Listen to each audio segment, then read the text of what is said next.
police say be on the lookout for mail theft, especially this time of year.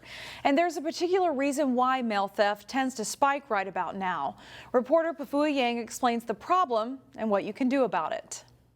Brooklyn Park police are warning residents of mail thefts during tax season, saying thieves no personal information will be delivered to mailboxes. That includes W-2 forms, 1099s, and even stimulus checks. Recently, Brooklyn Park saw an uptick in mail theft from residential mailboxes around the Northwoods and River North neighborhoods. Police say there are a number of tips for avoiding mail theft. The best tip is to get a post office approved lockable mailbox.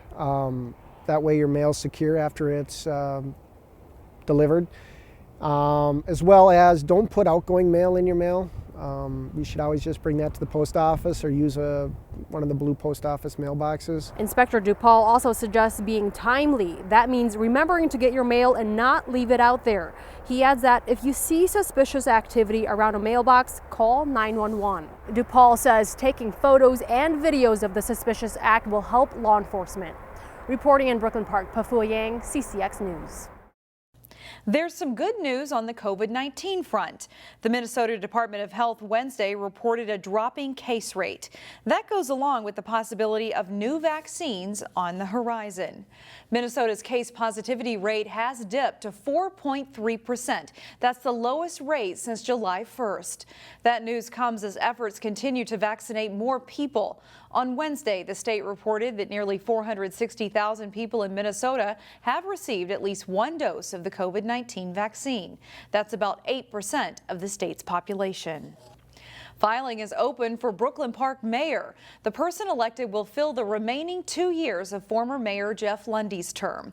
He resigned after being elected to represent District 1 on the Hennepin County Board of Commissioners. The special election will be held on February 13th unless more than 2 candidates file, and then a primary election is needed.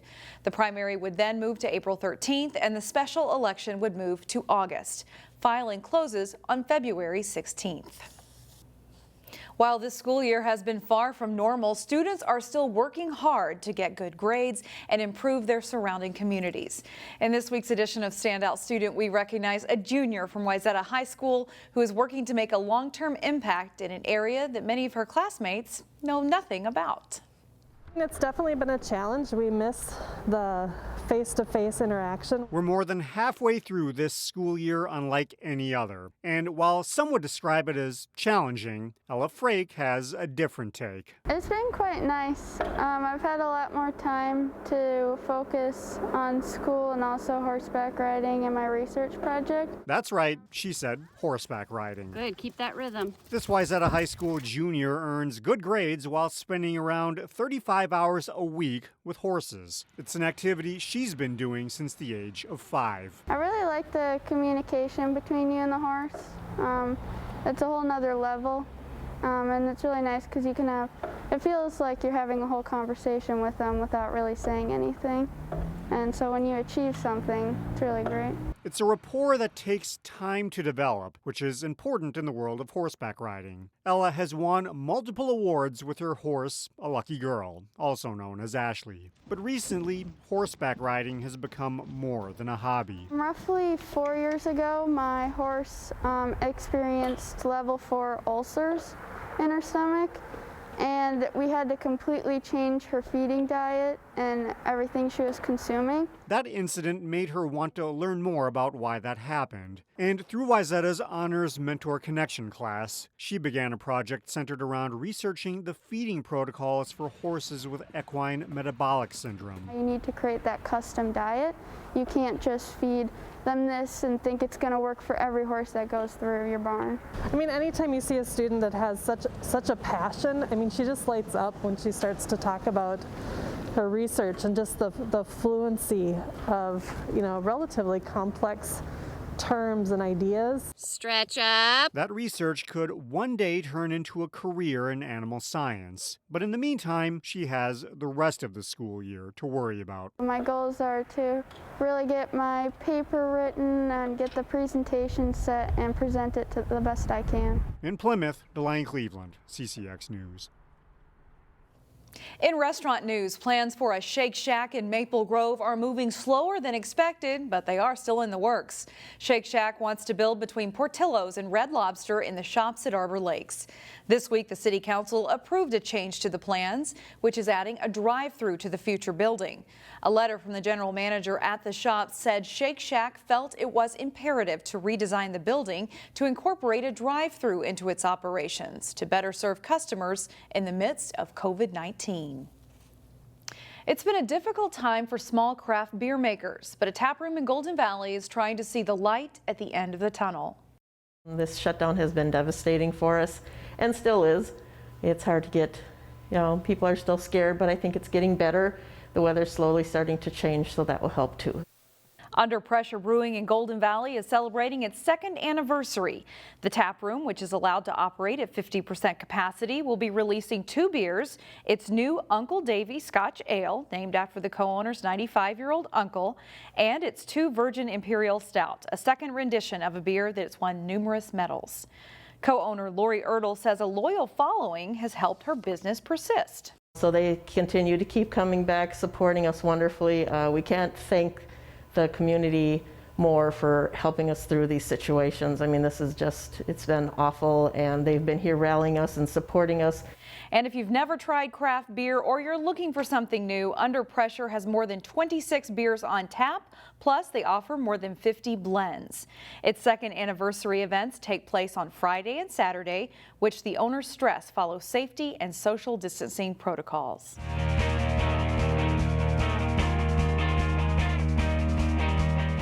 A local high school boys basketball coach earned a milestone victory Tuesday night. Jay Wilcox has more. A top 5 matchup in boys basketball as Hopkins visits Chaska. But the big news is Hopkins coach Ken Novak Jr. shooting for his 900th career win.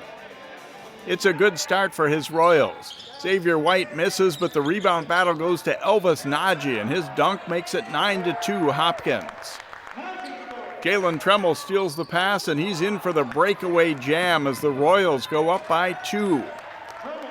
Chaska closes the half strong. Jack Frake with a step-back 3 to beat the buzzer, and the Hawks lead 32-27 at halftime.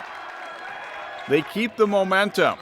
Luke Strazzanti's 3 puts Chaska up by 8 at 38-30. Down 3 late, Nagy gets it to Tremmel, and he buries it from the top of the key.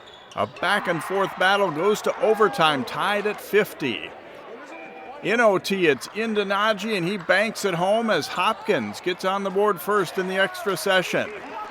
Jarrett Brenlin hits clutch free throws as Hopkins pulls out a 59-54 win to give Coach Novak his 900th victory. Feels like it's been about a year and a half. It's gone so fast. I remember when I first started up in Blaine, and those kids were so good, they worked so hard, and every year it's the same thing. I didn't even know about it until about 2 or 3 days ago, and I would have just as soon not known about it, to tell you the truth. Just play and just get going, but nice to get. Now we just got to get the next game. Novak joins Bob McDonald and Bob Brink with over 900 wins. Jay Wilcox, CCX Sports. And congratulations to Coach Novak. 2 of the other top teams in the area played a wild game Tuesday and needed 2 overtimes to decide a winner. Totino-Grace ranked second in Class 3A, hosting Park Center in a matchup of 1-loss teams in Northwest Suburban Conference boys basketball. Grace leads the entire first half. C.J. O'Hara spots a wide-open Devin Berger in the corner. He knocks down a 3. It's 10-3 Eagles. Then it's O'Hara taking it himself. He scores and is fouled. O'Hara scores 16 points in the game. Braden Carrington passes to Dawson Rudolph, who buries a 3 for the Pirates. Park Center trails 42-35 at halftime. Second half, and PC's J.J. Ware drives baseline and twists in for 2 points, and the Pirates rally to take the lead. Final minute of the second half with Grace down 2. It's Tayson Chapman driving hard to the basket. He scores and is fouled to tie it. He missed the free throw, though, and the game goes to overtime. Under 7 seconds to go in OT, and Carrington knocks down a pair of free throws to give Park Center a 73-71 lead. He leads all scorers with 31 points. But the Eagles answer again. Chapman finds O'Hara under the basket for the hoop. That ties it at 73 and sends the game to a second overtime. Grace dominates most of the second OT, and Chapman gets a late steal and throws down a dunk to seal the win. The Eagles win it 87-81 in 2 overtimes.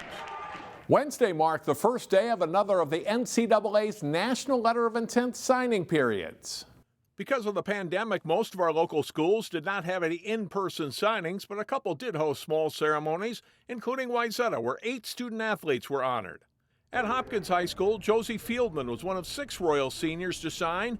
The All-State soccer player committed Wednesday to North Dakota State University. So from the second I really stepped on campus, I knew that I was comfortable there. And Fargo's a really unique environment because everyone in that town, in that city, is about the sports teams at NDSU. And it's really cool to just have everyone rooting for you, and no matter what your sport. For more local stories from the Northwest suburbs, please visit our website at ccxmedia.org. I'm John Jacobson. Find more prep sports games and highlights at ccxmedia.org and follow us on social media.